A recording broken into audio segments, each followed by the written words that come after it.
Breaking news చూస్తున్నాం. వరుసగా వస్తున్నటువంటి వరదలతో, భారీగా కురుస్తున్నటువంటి వర్షాలతో అమెరికా అతలాకుతలమవుతూనే ఉంది. టెక్సాస్ వరద విలయం నుంచి ఇంకా కోలుకోకముందే ఇప్పుడు న్యూ మెక్సికో స్టేట్ను ఆకస్మిక వరదలు ముంచేశాయి.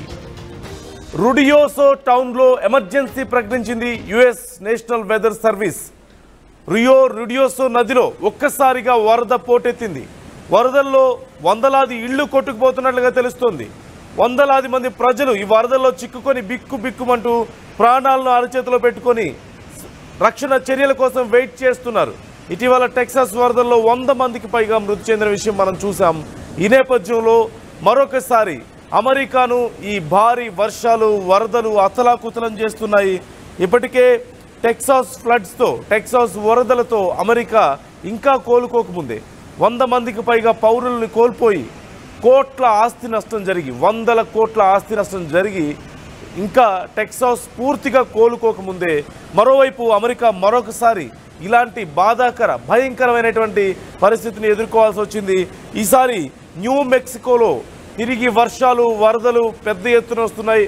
ఈ నేపథ్యంలో ఆ ప్రాంతం అంతా కూడా వరద నీరే కనిపిస్తుంది. ఎక్కడ చూసినా సరే భారీ ఎత్తున వస్తున్నటువంటి వరదలతో చాలా ఇళ్ళు కొట్టుకుపోతున్నాయి. మనం విజువల్స్లో కూడా చూస్తున్నాం.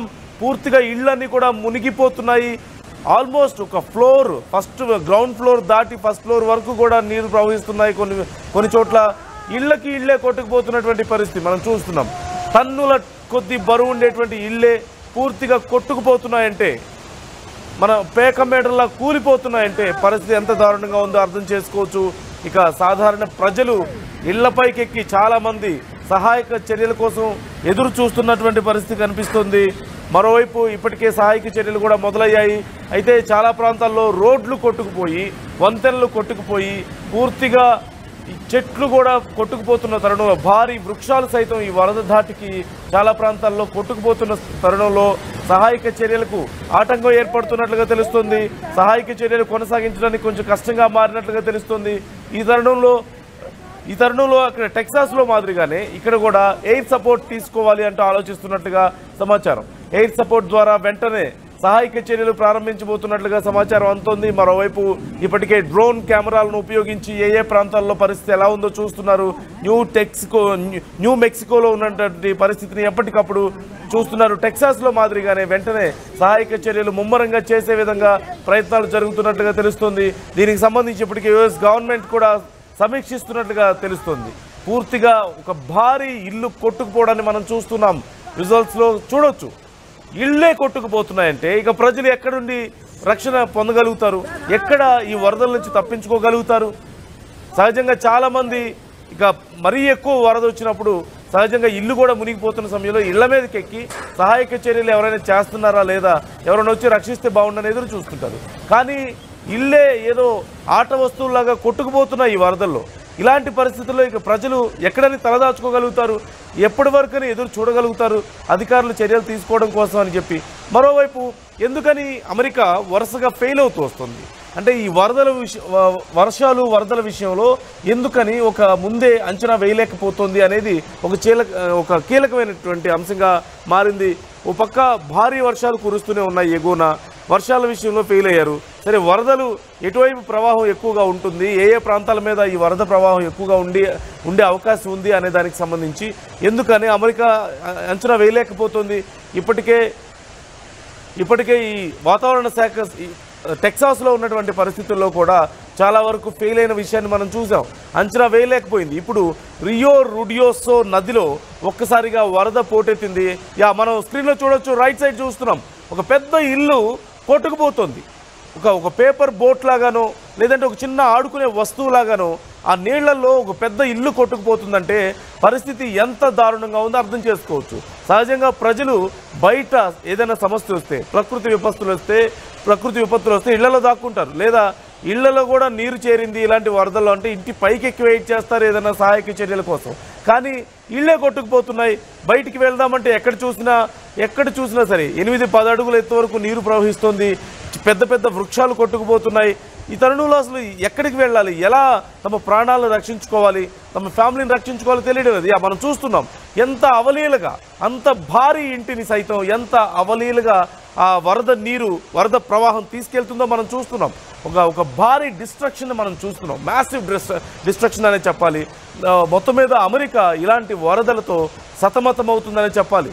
ఈ ముఖ్యంగా నదీ పరివాహక ప్రాంతాల చుట్టుపక్కల ఉండేటువంటి ప్రజలు ఎప్పుడు ఏ నది పొంగుతుందో తెలియక మొన్న మనం చూసాం. టెక్సాస్ వరదల సమయంలో మనం చూసాం 45 నిమిషాల్లో 8 మీటర్ల ఎత్తు వరకు వరద నీరు చేరిందంటే పరిస్థితి ఎంత దారుణంగా ఉందో మనకు అర్థమవుతుంది. కానీ ఈ పరిస్థితిని అంచనా వేయడము, అంత గొప్ప వెదర్ సైంటిస్టులు ఉండి అంత గొప్ప టెక్నాలజీ ఉన్నటువంటి అమెరికా కూడా ఇలాంటి వాటిని ఎందుకు అంచనా వేయలేకపోతుంది అనేది ఒక ప్రశ్న. అయితే సహాయక చర్యలు చేస్తున్నప్పటికీ కూడా అనేక మంది పౌరులు తమ ప్రాణాలను పోగొట్టుకుంటున్నారు సరైన సమయంలో సహాయక చర్యలు అందక. అలాగే చాలామంది ఈ వరదలు తగ్గిన తర్వాత ఇప్పుడిప్పుడే టెక్సాస్లో చాలా వరకు కూడా కొన్ని అంటువ్యాధులు కూడా ప్రబలుతున్నాయి. ఈ వర్షాల వల్ల, వరదల వల్ల, అక్కడ బురద ఇదంతా పేరుకుపోవడం వల్ల. మరోవైపు ఇప్పుడు న్యూ మెక్సికోలో కూడా ఇదే పరిస్థితి ఉండే అవకాశం కనిపిస్తోంది. ఈ తరుణంలో ఇప్పటికే అమెరికా ప్రభుత్వం చర్యలు ప్రారంభించినట్లుగా తెలుస్తోంది. సైన్యం యొక్క సహాయాన్ని తీసుకుంటోంది.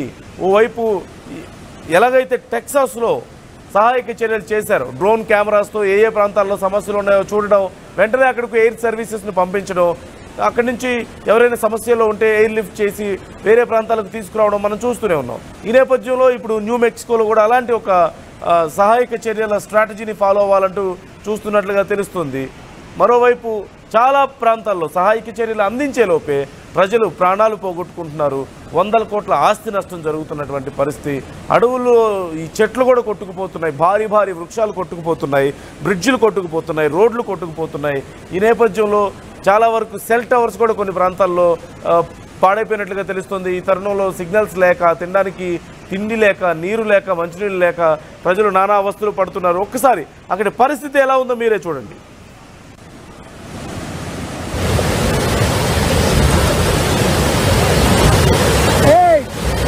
In the house. I got it though. I'm watching. I got you. I'm chill. Oh shit.